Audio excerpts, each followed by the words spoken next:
นี้ด้วยนะ เขตวัดเชียงควรปลาตัวนี้ก็ท่วมเข้ามาเบิด เจ้าหน้าที่บ่ได้เข้าไปนอกวัดเชียงควรที่ยืนทางนอกเพราะว่าเพิ่นเข้าไปเขาสิเก็บปี้บ่ ป้าลงไปเว้าก็ได้ บ่มีบ่อนจอดรถเด้ก็จะปิด ข้างหน้าน่ะ ตันประตูไว้ โอ้ ก็จะบ่ให้เข้า บ่เข้าไปอยู่แคมป์ของโอ้เบอร์ข้างหน้าก็ได้ เพราะมันน้ำท่ บ่ ว ขอ ม จะไปจอดขอจะไปจอดตรงนี้ขอจะไปจอดนี่ริมนี่แล้วก็ย่างไปนี่นะ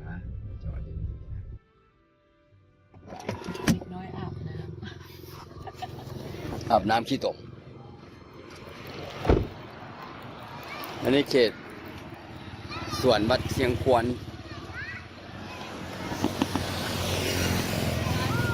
เขตสวนวัดเชียงควรเด้อนี่เด้อเบิ่งมาเบิ่งประตูเข้าเขตสวนวัดเชียงควรนี่เพิ่นบ่ได้ให้เข้าแล้วเพิ่นเอาประตูเหล็กกั้นละแต่ว่ามาเบิ่งดูน้ำนี่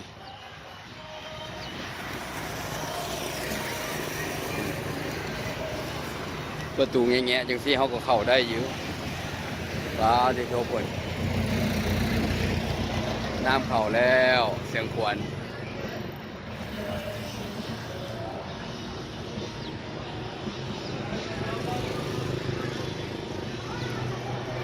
เพิ่นก็เฮ็ดประตูงามยิ้วประตูเข้า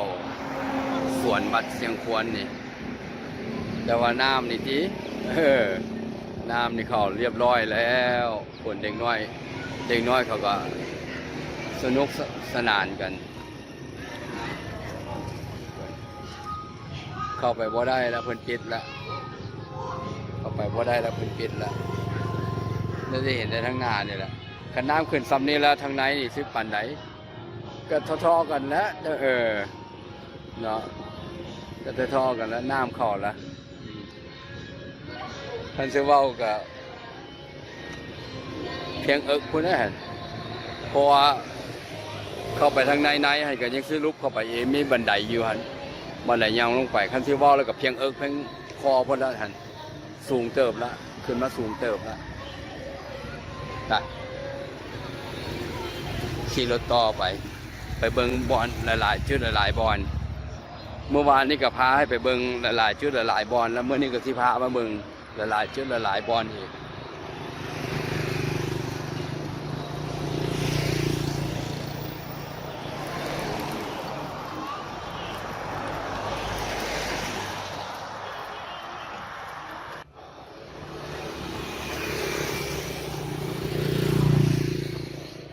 อันนี้แถวบ้านเชียงควรเด้อบ้านเชียงควรไปลุยลงไปจอยโอ้หมอนี่รถใหญ่กว่าอันน่ะรถใหญ่กว่าคนนี่เขาจะว่ามันนักเลงแท้บนส่วนนั้นรถน้อยนะรถใหญ่นะข่อยสยาง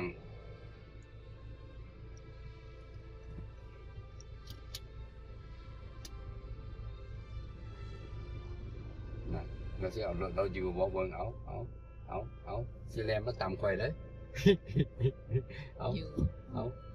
อยู่บ่ลูก ค่ะ อยู่บ่ลูก ได้เสย น่ะเก่งเบิ้นรถวิ่ง เก่งเจ้าซี่นั่นสิถอยให้ซะนะเจ้าบ่ถอยให้ก็สิถอยให้เจ้าโอ้ยข่อยว่าหยาข่อยคิดว่าหยา